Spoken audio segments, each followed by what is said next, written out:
Travel guide junior আরেকটি নতুন ভিডিওতে আপনাদের সবাইকে স্বাগত। আমার আজকের ভিডিওতে থাকছে কিভাবে আপনারা মায়াপুরে আসবেন, এসে এখানে কোথায় থাকবেন, মায়াপুরের ইসকন মন্দিরের প্রসাদ গ্রহণের ব্যবস্থাই বা কি আছে, আর এই ইসকন মন্দির ছাড়া মায়াপুরের অন্যান্য দর্শনীয় স্থানগুলো আপনারা কিভাবে ঘুরে দেখবেন, তার জন্য টোটো ভাড়াই বা কত লাগবে, এই সমস্ত ভ্রমণের তথ্য। হাওড়া হয়ে আসতে চাইলে আপনারা সকাল 5:22 অথবা এর পরের 8টার সময় কাটোয়া লোকাল ধরে জনপ্রতি 25 টাকা ভাড়া দিয়ে নবদ্বীপ ধাম স্টেশনে এসে নামবেন। এরপর সেখান থেকে 20 টাকা টোটো ভাড়া করে মায়াপুর ফেরিঘাটে এসে নদী পেরোলেই পড়বে মায়াপুর। আমার শিয়ালদা দিয়ে এলে সুবিধে বলে আমি 5:37 কৃষ্ণনগর লোকাল ধরে কৃষ্ণনগর স্টেশনে এসে নেমেছি। এখানেও টিকিট মূল্য জনপ্রতি 25 টাকা করে। এরপরে 6:10, 6:55, 7:52 কৃষ্ণনগর লোকালও আপনারা ধরতে পারেন, তবে সেদিনই ফিরে আসতে চাইলে ভোরের ট্রেনটা ধরাই ভালো। নেমে পড়েছে কৃষ্ণনগর স্টেশনে। এটা হচ্ছে অটো স্ট্যান্ড। একদম রাইট টাইমে সকাল 8টার সময় ট্রেন এসে থামলো কৃষ্ণনগর স্টেশনে। 1 নম্বর প্ল্যাটফর্ম থেকে স্টেশনের বাইরে বেরিয়েই প্রচুর টোটো দেখতে পাবেন। টোটো করে হুলোরঘাট যেতে ভাড়া পড়বে মাথাপিছু 40 টাকা করে, আর রিজার্ভ করলে ভাড়া নেয় 150 টাকা করে। আপনি প্ল্যাটফর্মের সামনে বা পেছনে যেদিক দিয়েই বেরোন না কেন, প্ল্যাটফর্মের মোটামুটি মাঝ বরাবর দাঁড়ালে বাইরে দেখতে পাবেন অটো স্ট্যান্ড রয়েছে। অটোতে হুলোরঘাট পর্যন্ত ভাড়া নেয় মাথাপিছু 30 টাকা করে। নদিয়া জেলায় ভাগীরথী আর জলঙ্গি নদীর সংযোগস্থলে গড়ে ওঠা আধ্যাত্মিকতা আর ঐতিহ্যের মেলবন্ধনের শহর হচ্ছে এই মায়াপুর। এই জায়গাটি গৌড়ীয় বৈষ্ণব ধর্মের পীঠস্থান এবং ইসকনের প্রধান কার্যালয় হিসেবে সারা বিশ্বের কাছে বিশেষভাবে পরিচিত। অটো এখানে নামিয়েছে, আর এখান থেকে রাস্তার ঠিক উল্টো দিকে যে সোজা গলিটি দেখা যাচ্ছে, ওই গলি দিয়ে যেতে হবে হুলোরঘাটে। জাস্ট 2-1 মিনিটের হাঁটা পথ। এখানে বাইক সাইকেল সব রাখার ব্যবস্থাও আছে। মানে আপনারা যদি কৃষ্ণনগর থেকে মায়াপুর আসতে চান, বলবেন মায়াপুর হুলোরঘাট যাব, আর যদি নবদ্বীপ যেতে চান তাহলে বলবেন স্বরূপগঞ্জ নবদ্বীপ ঘাট যাব। এইটা হচ্ছে হুলোরঘাট। নৌকো ভাড়া মাথাপিছু 3 টাকা। এই নৌকো যাত্রাটা আপনারা দারুণভাবে উপভোগ করবেন, বিশেষ করে সকালবেলাতে। এই যে আমরা চলে এসেছি হুলোরঘাটে। সকাল 5:30 থেকে রাত 11টা পর্যন্ত এই ফেরি সার্ভিস চালু থাকে। যে মায়াপুর থেকে যখন আপনারা নবদ্বীপ যাবেন, তখন ভাগীরথী আর জলঙ্গির মিলন স্থলটা পরিষ্কার বুঝতে পারবেন। আর যখন কৃষ্ণনগর থেকে মায়াপুর ফেরি সার্ভিস হবে, তখন জলঙ্গির ওপর দিয়ে হবে। আর যখন নবদ্বীপ থেকে কৃষ্ণনগর পারাপার করবেন, তখন ভাগীরথীর ওপর দিয়ে পার হতে হবে। এই যে পরিষ্কার এটা বোঝা যাচ্ছে। এই যে পুরো ভাগীরথী আর জলঙ্গির সংযোগ স্থলটা পরিষ্কার বোঝা যাচ্ছে। ওই দিকটা হচ্ছে লঞ্চের ঘাট, যেটা করে নবদ্বীপ যায়। নৌকো থেকে নেমে সোজা এগোলেই পড়বে টোটো স্ট্যান্ড। ইসকন মন্দিরের গেটে নামাবে, ভাড়া পড়বে মাথাপিছু 10 টাকা। তবে চাইলে আপনারা হেঁটেও এই রাস্তাটা যেতে পারেন, সময় লাগবে 8 থেকে 10 মিনিট মতো। আমরাও হেঁটেই যাব, আর যাবার পথে বেশ কিছু জায়গা দেখে নেব। পেছনে টোটো স্ট্যান্ড আছে, 10 টাকা করে নেবে। মায়াপুর ফেরিঘাট থেকে হাঁটা পথে ইসকন মন্দিরে যেতে প্রথমেই ডান হাতে পড়বে শ্রী গোপীনাথ গৌড়ীয় মঠ। এটি বৈষ্ণবদের একটি গুরুত্বপূর্ণ মঠ। 1987 সালে শ্রী ভক্তিপ্রমোদ পুরী গোস্বামী মহারাজ এই মঠটি প্রতিষ্ঠা করেন। এই মঠে ঢুকে বাঁদিকেই যে মন্দিরটি পড়বে, তাতে 3টি বেদিতে শ্রী শ্রী গৌর গদাধর, শ্রী জগন্নাথ দেব, শ্রী শ্রী রাধা গোপীনাথ এবং শ্রী শ্রী লক্ষ্মী নৃসিংহদেব পূজিত হন। এখানে সুলভে থাকার ব্যবস্থা রয়েছে। 4-5 করে শেয়ারে থাকে, আর কমন ওয়াশরুম ব্যবহার করতে হয়। আমি ভিডিওর উপরে ফোন নম্বর দিয়ে দিলাম, চাইলে আপনারা যোগাযোগ করে গিয়ে থাকতেও পারেন। এখান থেকে বেরিয়ে আরেকটু এগোলেই ডান হাতেই চোখে পড়বে শ্রীকৃষ্ণ চৈতন্য মঠ। এখানে প্রবেশ করে ডান হাতেই দেখবেন রয়েছে মূল মন্দির, যেখানে রাধা মাধব পূজিত হন। আর বাঁদিকে রয়েছে মহারাজের সমাধি মন্দির। এখান থেকে বেরিয়ে আরেকটু এগিয়ে গেলে ডান হাতেই দেখতে পাবেন রয়েছে ঈশ্বরদান ভবন। এখানে প্রবেশ করে দেখবেন বাঁহাতে খুব সুন্দর একটি লোটাস টেম্পেলের আদলে তৈরি করেছে একটি সমাধি মন্দির। থাকারও ব্যবস্থা আছে, 5 জন 7 জন 10 জন করে যেরকম ঘরের যেরকম ক্যাপাসিটি সেই অনুযায়ী ভাড়া নেয় 500-700 করে টাকা। এখানে আপনার সিঙ্গেল বা ডাবল শেয়ারিং এর রুমও রয়েছে। আমার ভিডিওর মধ্যে এখানকার ফোন নাম্বার দেওয়া রইল, চাইলে আপনারা যোগাযোগ করতে পারেন। এখান থেকে একটু এগিয়ে বাঁহাতেই এই যে রয়েছে আচার্য ভবন। এই আচার্য ভবনের পাশের রাস্তাটা দিয়ে আরেকটু ভেতরের দিকে গেলেই চোখে পড়বে পাশাপাশি সুন্দর দুটি জলাশয়, যার একটি রাধাকুণ্ড এবং অপরটি শ্যামকুণ্ড।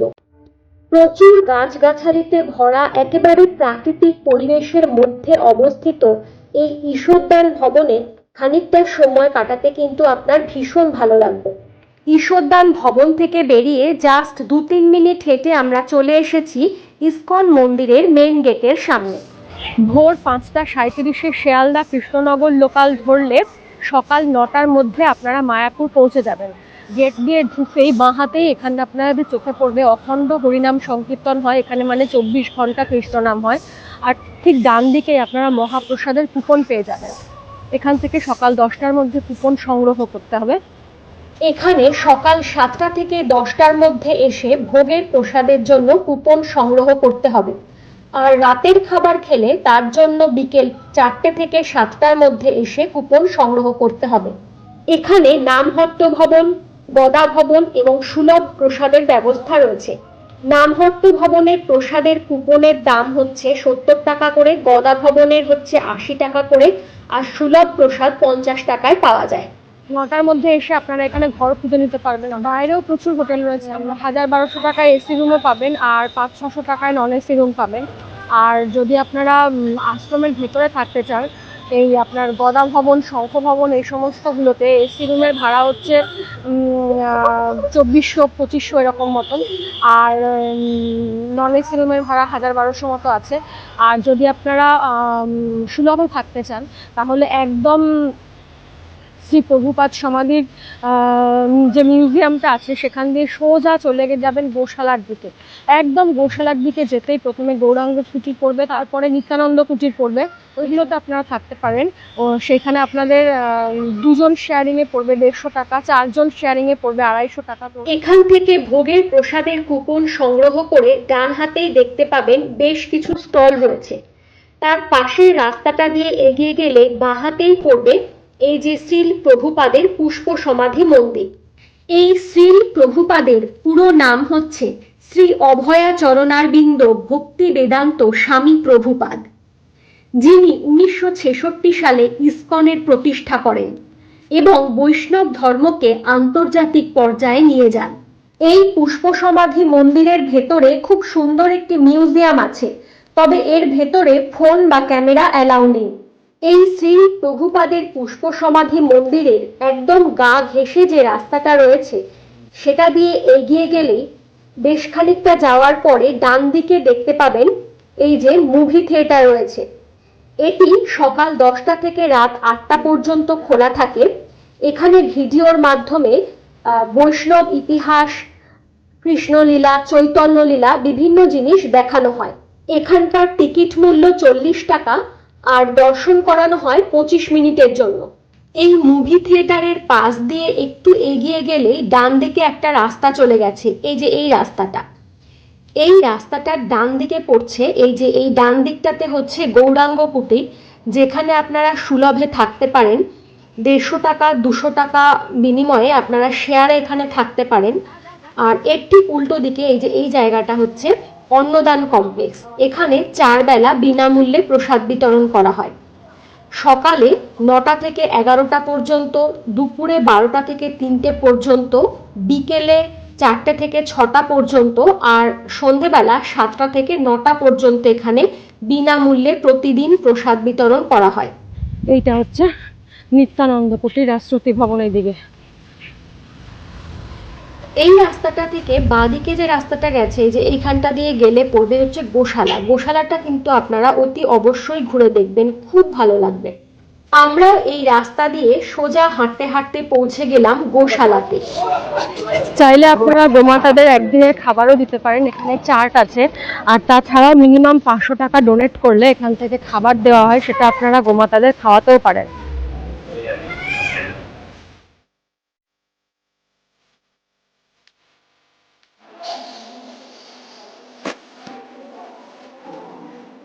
এখানে প্রচুর গোমাতা রয়েছে, তাদের দুধ দিয়ে ঘি, দই, মিষ্টি এই সমস্ত তৈরি করে বিক্রি হচ্ছে। কিনে দেখতে পারেন, ভালোই লাগবে।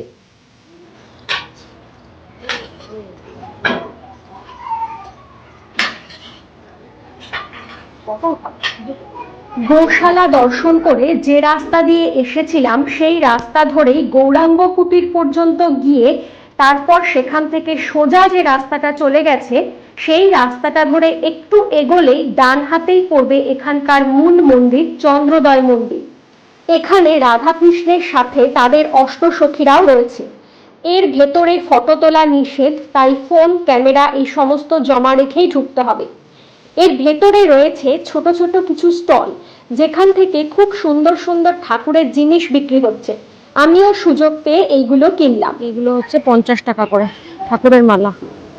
এই চন্দ্রোদয় মন্দিরের ঠিক উল্টো দিকেই রয়েছে এশিয়ার উচ্চতম মন্দির, টেম্পল অব দ্য বৈদিক প্ল্যানেটোরিয়াম।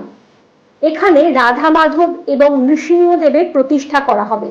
এই মন্দিরের কাজ সম্পন্ন হতে এখনো বেশ কিছু সময় লাগবে।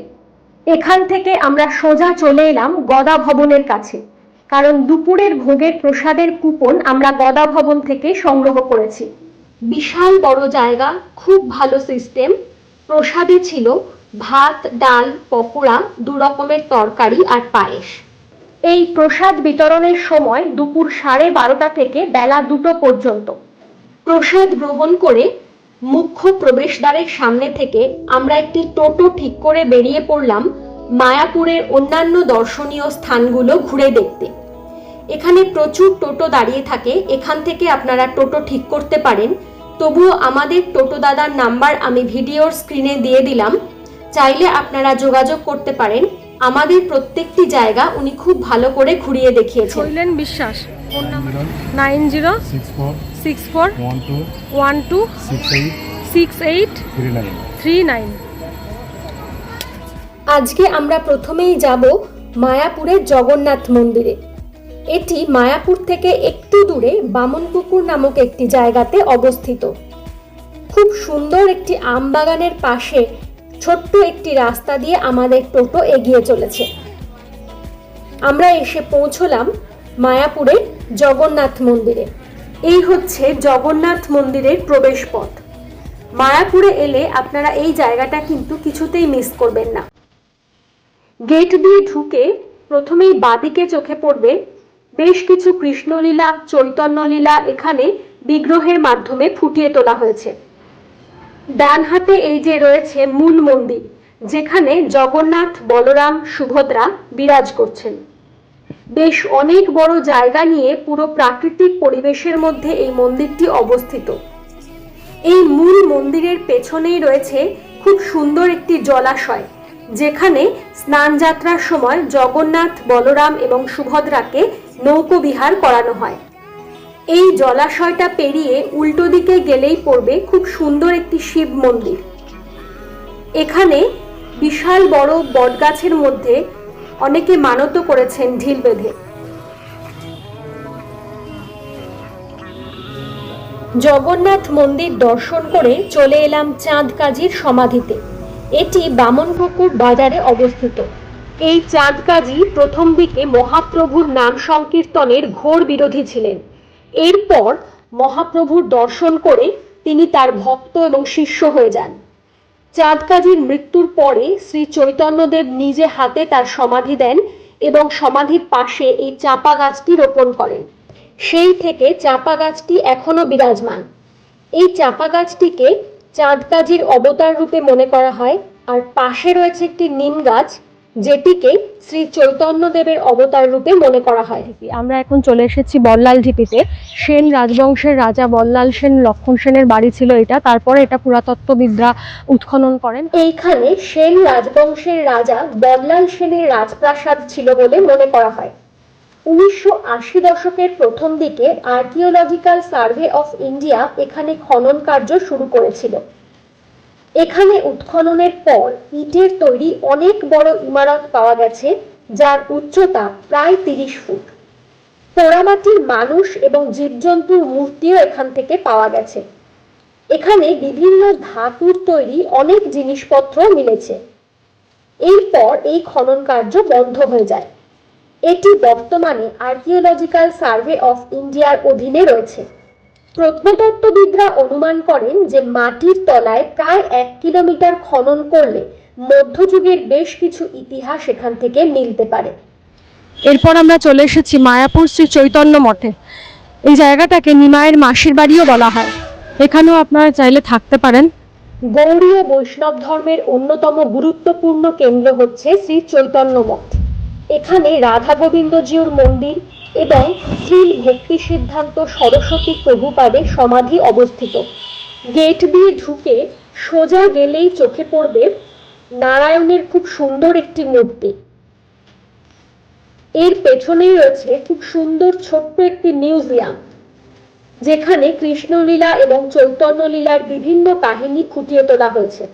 এনারা হচ্ছেন মহাপ্রভুর মেশো এবং মাসিমা চন্দ্রশেখর আচার্য এবং সর্বজয়া দেবী। তার বাদিকেই রয়েছে তমাল বৃক্ষ। এই তমাল বৃক্ষের নিচেই দেখতে পাবেন গিরি গোবর্ধনের একটি রেপ্লিকা তৈরি করা হয়েছে। আর তার ঠিক নিচেই রয়েছে শ্যামকুণ্ড, আর এর পাশে রয়েছে রাধাকুণ্ড।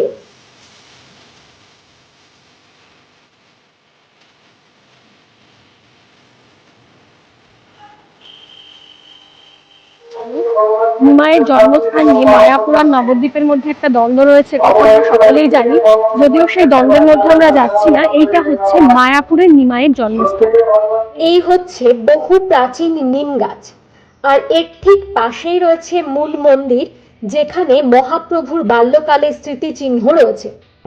এরপর আমরা চলে এলাম শ্রী শ্রীবাস অঙ্গন। এই জায়গাটাকে খোলভাঙা ডাঙাও বলা হয়। প্রথম দিকে যখন চাঁদ কাজী চৈতন্যদেবের নাম সংকীর্তনের বিরোধিতা করতেন, সেই সময় চাঁদ কাজীর লোকজনেরা এসে নিমাইয়ের খোল এই জায়গাটাতেই ভেঙে দিয়েছিলেন। সেই থেকে এই জায়গার নাম হয়েছে খোলভাঙা ডাঙা। এখানেই শ্রী চৈতন্যদেব ও তার সহযোগীরা নাম সংকীর্তন করতেন। এই হচ্ছে গৌড় গদাধর মন্দির। এর ভেতরে ফটো তোলা নিষেধ বলে খুব বেশি ভিডিও এখানে করতে পারিনি। আর হচ্ছে মায়াপুর গৌরীয় শ্রবণ আশ্রম। এখানে মেইন গেট দিয়ে ঢুকে প্রথমেই চোখে পড়বে অপূর্ব সুন্দর একটি বৃন্দা মহারানীর মূর্তি, যেটিকে সবাই পরিক্রমা করছে। এর পাশেই রয়েছে মূল মন্দির, যেখানে রয়েছে অপূর্ব সুন্দর রাধা মাধবের বিগ্রহ। এইটা হচ্ছে মায়াপুর সাইট সিনে টোটো ভাড়ার একটা চার্ট। তবে আপনারা এখান থেকে আপনাদের পছন্দ মতো জায়গাগুলো সিলেক্ট করে নিয়ে একটু বার্গেনিং করতেই পারেন। আমরা যে সমস্ত জায়গাগুলো ঘুরেছি তার টোটো ভাড়া নিয়েছে 400 টাকা। আমাদের মায়াপুর ভ্রমণ আজকের মতো এখানেই শেষ হলো। ভিডিওটি ভালো লাগলে একটি লাইক এবং কমেন্ট করে পাশে থাকবেন।